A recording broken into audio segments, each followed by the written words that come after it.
মাননীয় মুখ্যমন্ত্রী সম্পূর্ণভাবে চাকরিহারাদের পাশে রয়েছে এবং তার নির্দেশে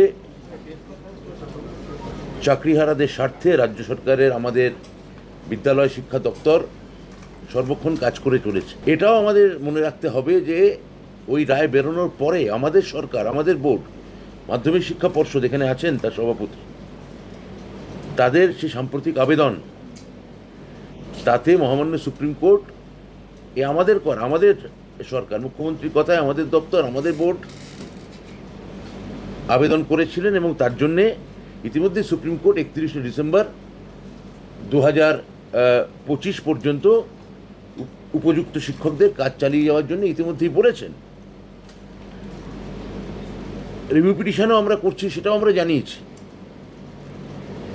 তাই যেটা এমন কোনো কিছু করা উচিত নয় যেটা আপনাদের রিভিউ পিটিশনকে দুর্বল করে